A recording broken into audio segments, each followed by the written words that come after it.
ମିହିର ପୁଅ ସଞ୍ଜୁ ଗୁଲି ଗୁଲିଙ୍କ ପାଖକୁ ଆସିଥିଲା ଗେମ୍ ଖେଳିବା ପାଇଁ। ସେଇଟା ହଠାତ୍ ମନେ ପଡ଼ିଲା କି ସେ କୋଲ୍ଡ ଡ୍ରିଙ୍କସ୍ ନେଇକି ଯିବ ବୋଲି। ତେଣୁ ସେ କୋଲ୍ଡ ଡ୍ରିଙ୍କସ୍ ନେଇକି ଆସିକି ଗୁଲି ଗୁଲିଙ୍କ ଘର ଆଗରେ ପହଞ୍ଚିଲା ଏବଂ ଷ୍ଟାଣ୍ଡ ମାରିଲା ଗାଡ଼ିକୁ। କିନ୍ତୁ ହଠାତ୍ ଦେଖିଲା ତା ପଛପଟେ ଗୋଟେ ଲୋକ ଛିଡ଼ା ହେଇଛି ଏବଂ ସେ ଲୋକଟି ଚାଲି ଚାଲି ଆସି ତା ପାଖରେ କହିଲା କି ହାଏ ହ୍ୟାଲୋ, ମୋ ନାଁ ହେଉଛି ଜୟ, ମୁଁ ତୁମ ପଡ଼ୋଶୀ ଅଟେ। ତୁମ ଘରକୁ ଯେଉଁ ବାବା ଆସନ୍ତି ତାଙ୍କର ଠିକଣା ମୋତେ ଦେଇପାରିବ କି? ସେଇ ଟାଇମ୍ରେ ସଞ୍ଜୁ କହିଲା ହଁ ଜାଣିଛି ଯେ, କିନ୍ତୁ ସେ ବର୍ତ୍ତମାନ ଆଫଗାନିସ୍ତାନ ଯାଇଛନ୍ତି। ସେ କେବେ ଫେରିବେ? ମୋ ତାଙ୍କ ପାଖରେ ବହୁତ ଗୁରୁତ୍ୱପୂର୍ଣ୍ଣ କାମ ଥିଲା। ଯଦି ଆପଣ କହିଦିଅନ୍ତି କେବେ ଆସନ୍ତା ମୁଁ ବହୁତ ଧନ୍ୟ ଭାବନ୍ତି। କିଛି କାମ ବହୁତ ଅଛି। ତ ସେଇ ଟାଇମ୍ରେ ସଞ୍ଜୁ କହିଲା ଠିକ୍ ଅଛି, ମୋ ସହିତ ତୁମେ ବି ଘର ଭିତରକୁ ଚାଲ, ଏ ବିଷୟରେ ଆମେ ଗୁଲି ଗୁଲିଙ୍କ ସହିତ କଥା ହେବା। ସେ ହୁଏତ ଭଲସେ ଜାଣିଥିବେ। ଯଦି ଆପଣ ଚାଲନ୍ତୁ ମୋ ସାଙ୍ଗରେ, ମୁଁ ଆପଣ ସାଙ୍ଗରେ ତାଙ୍କର କଥା କରିଦେଉଛି। ତ ଦୁଇ ଜଣ କଥା ହେଲା ପରେ ଘର ଭିତରକୁ ଚାଲିଲେ।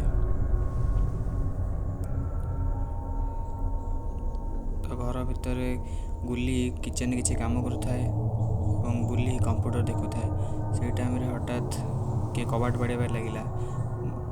ବୁଲି କହିଲା ଦେଖ କିଏ କବାଟ ବାଡ଼ଉଛି। ତ ବୁଲି ଗଲା ଦେଖିବା ପାଇଁ କିଏ କବାଟ ବାଡ଼ଉଛି। ସେ ଭାବିଲା ସଞ୍ଜୁ ଆସିଥିବ, ସେଥିପାଇଁ ସେ କବାଟ ଖୋଲିଦେଇ ପଳେଇ ଆସିଲା। ସେଇ ଟାଇମ୍ରେ ହଠାତ୍ ସଞ୍ଜୁ କହିଲା ଆରେ ଆମର ପଡ଼ୋଶୀ ଆସିଛନ୍ତି ଜୟ, ସେ ଆପଣ ଦେଖା କରିବାକୁ ଚାହୁଁଛନ୍ତି କିଛି କଥା କାହିଁକି?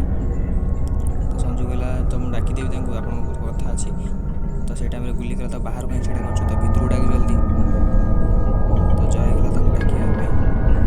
ସେ କହିଲା ଅଙ୍କଲ ଆପଣ ଆସନ୍ତୁ ଭିତରକୁ, ଗୁଲି ଆପଣଙ୍କ ସାଙ୍ଗରେ କଥା ହେବେ। ତ ଅଙ୍କଲ ଭିତରକୁ ଗଲେ। ଗୁଲି କହିଲା ହଁ ଅଙ୍କଲ ଆସନ୍ତୁ, ବସନ୍ତୁ ଏଠି ସୋଫାରେ।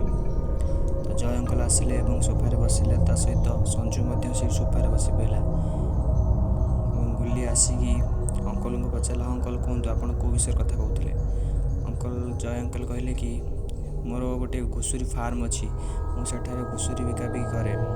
ଦିନେ ମିଷ୍ଟର ବିଟ୍ ନାମକ ଏକ ମାଂସ ବିକାଳି ଆସିଲା ମୋ ପାଖକୁ ଏବଂ ମୋତେ କହିଲା 10ଟି ଘୁଷୁରୀ ଦିଅ। ମୋ ପାଖରେ ଏବେ ପଇସା ନାହିଁ, ମୁଁ ତୁମକୁ ପଛରେ ଦେବି। କିନ୍ତୁ ମୁଁ କହିଲି ନା, ମୁଁ ବାକି ଦିଏ ନାହିଁ, ଯାହା ଦିଏ ମୁଁ ନଗଦ ଦିଏ। ଯଦି ଆପଣଙ୍କ ପାଖରେ ପଇସା ନାହିଁ ତ କାଲି ଆସନ୍ତୁ। ସେ କହିଲା ନା, ଆଜି ମୋତେ ପଠାଇ ଦିଅନ୍ତୁ, ମୁଁ ସେଇଠି ପଇସାକୁ ପେଡ଼୍ କରିଦେବି।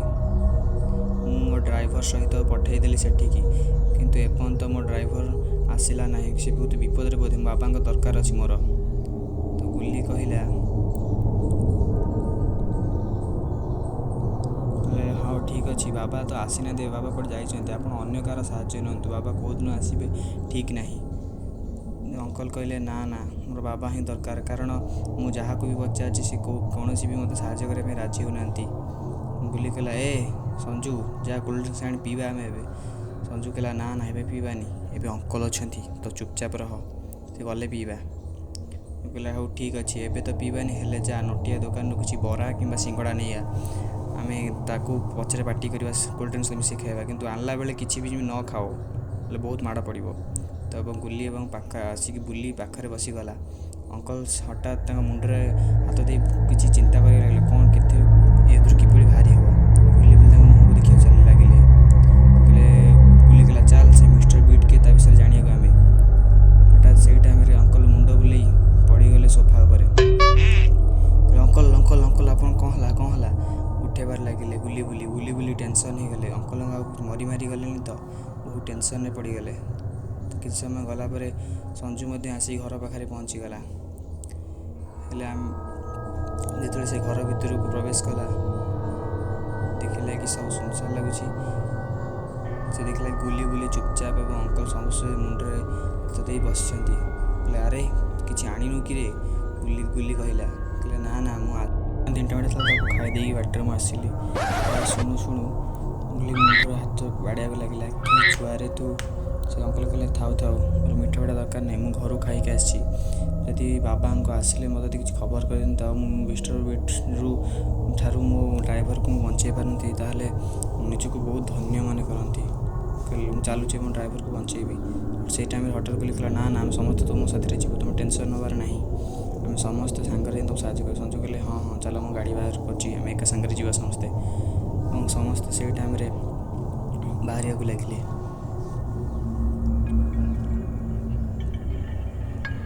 ଗାଡ଼ିର ଶବ୍ଦ ଶୁଭିଲା ଏବଂ ଗାଡ଼ି ଚାଲିଲା ମିଷ୍ଟର ବିଟ୍ ଘର ଆଡ଼କୁ।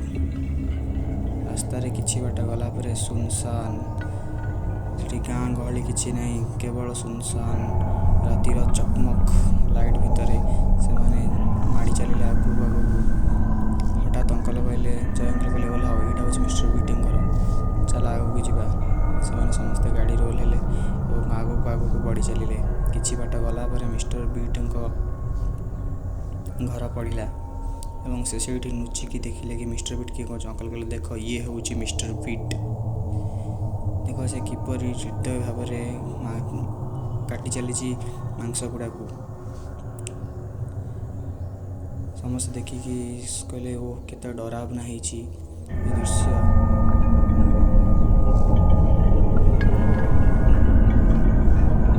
ମିଷ୍ଟର ବିଟ୍ ଅଙ୍କଲ କହିଲେ, ଯଦି ମୋ ଡ୍ରାଇଭରକୁ ବଞ୍ଚାଇବାର ଅଛି ତ ଆମକୁ କିଛି ଗୋଟେ ଭଲ ପ୍ଲାନ୍ କରିବାକୁ ପଡ଼ିବ। କ'ଣ କରିବା ଆମେ? ତ ବୁଲି କହିଲା, ଆମକୁ ଏହାକୁ ଭଲସେ ଡାଇଭର୍ଟ କରିବାକୁ ପଡ଼ିବ। ଯଦି ଆମେ ଭଲସେ ମାଇଣ୍ଡ ଡାଇଭର୍ଟ କରିଦେବା ତାହେଲେ ଆମେ ସମସ୍ତଙ୍କୁ ବଞ୍ଚାଇ ପାରିବା। ତ ଆମେ କ'ଣ କରିବା, କିପରି ପ୍ଲାନ୍ କରିବା?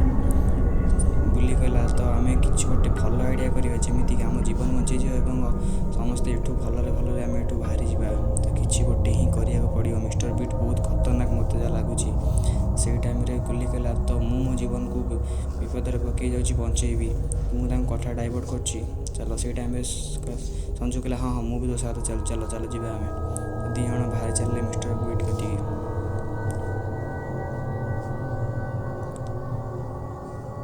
ମିଷ୍ଟର ବିଟ୍ ହଠାତ୍ ମାଂସ କାଟୁ ଦେଖିଲା ସେଇମାନଙ୍କ ଆଡ଼କୁ। ସେ ତା'ର କଳା ଆଖିରେ ସେ ଦୁଇ ଜଣଙ୍କୁ ଦେଖିବାକୁ ଲାଗିଲା। ସେ ଆସିକି ଗୁଲି କହିଲା, ଅଙ୍କଲ ମୋତେ 2 କେଜି ମାଂସ ଦେବେ ତ? କହିଲେ, ନା। ମିଷ୍ଟର ବିଟ୍ କହିଲା, ନା, ମୋତେ 2 କେଜି ନୁହଁ, 6 କେଜି ନେବାକୁ ପଡ଼ିବ ମୋ କତିରୁ। ସଞ୍ଜୁ କହିଲା, ଅଙ୍କଲ କ'ଣ ପାଇଁ? ଏ ଚିକେନ୍ ମାଂସ ହେଲେ ଆମେ ବିରିୟାନୀ କରି ଖାଇଥାନ୍ତୁ, ଆକୁ ନେଇ କ'ଣ କରିବୁ ଆମେ? ଏତେ ମାଂସ ଦିଅନ୍ତୁନି, ଆମେ ଘରେ ସାଇଜ୍ ରଖିବୁ ନା କ'ଣ? ହଠାତ୍ ପାଟିରେ ଚୁପ୍ ଧରିଲା ଗୁଲି କହିଲା, ନା, ଏପରି କଥାବାର୍ତ୍ତା କରନା, ଆମକୁ ମରେଇବୁ ନା କ'ଣ ଅଛି ଏଠି? ଆମକୁ ଚୁପଚାପ ରହ, କିଛି କହନା। ମିଷ୍ଟର ବିଟ୍ ରାଗରେ ସେ ଦୁଇ ଜଣଙ୍କୁ ଅନେଇବାକୁ ଲାଗିଲା। ହଠାତ୍ ଏତେ ରାଗରେ ଦେଖି ଦୁଇ ଜଣଙ୍କୁ ଗୁଲିଠୁ ସଞ୍ଜୁଠୁ ଗୁଲି ଏମିତି ଦେଖି ହଠାତ୍ ଉଠେଇ ନେଇଗଲା ସଞ୍ଜୁକୁ ଏବଂ ତା ବେକରେ ସେଇ ହତିଆରଟି ରଖିକି ସଞ୍ଜୁ କହିଲା, ଇଏ କ'ଣ ହେଉଛି? ଗେଷ୍ଟ ସାଙ୍ଗରେ ଏଭଳି ବ୍ୟବହାର କରନ୍ତି? ଗୁଲି କହିଲା। କିନ୍ତୁ ମିଷ୍ଟର ବିଟ୍ କହିଲା, ତୁମେ ଯଦି ଚିକେନ୍ ଖାଇବାକୁ ଏଠି ଖାଇବା ଲୋକ ଯଦି ତୁମେ ଏଠି କାହିଁ ଆସିଛ ଘୁଷୁରୀ ମାଂସ ପାଖକୁ? ସତ କଥା କହିଦିଅ, ନହେଲେ ସିଆଡ଼େ ଗୁଲି ଚିଲ୍ଲିବାର ଲାଗୁଥାଏ, କିଛି କର ନାହିଁ, ମୋ ସାଙ୍ଗ ସିଏ, କିଛି କରିବନି ତା'ର, ଦୟାକରି ତାଙ୍କ ସାଙ୍ଗରେ କିଛି ତା'ର କ୍ଷତି କରନି। ମିଷ୍ଟର ବିଟ୍ କହିଲା, ନା, ମୁଁ ଆକୁ ମାରିଦେବି ଯଦି ତୁମେ ସତ କଥା ନ କହିବ ମୋତେ। ସଞ୍ଜୁ ତା'ର ଜୋରରେ ଚିତ୍କାର କରିବାର ଲାଗିଥାଏ, ଛାଡ଼ିଦିଅ, ମୋତେ ବଞ୍ଚେଇ ଦିଅ, ଛାଡ଼ିଦିଅ। ଗୁଲି ବହୁତ ଟେନସନ୍ରେ ପଡ଼ିଗଲା। ଚାରିଆଡ଼କୁ ଅନାଇଲା, ସବୁଆଡ଼ ସୁନସାନ୍। କ'ଣ କରିହେବ ଏ ଜାଗାରେ? କାହାକୁ ମୁଁ ସାହାଯ୍ୟ ମାଗିବି?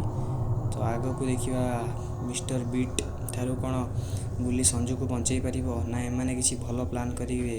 ଚାଲନ୍ତୁ ଦେଖିବା ପାଇଁ ସବସ୍କ୍ରାଇବ୍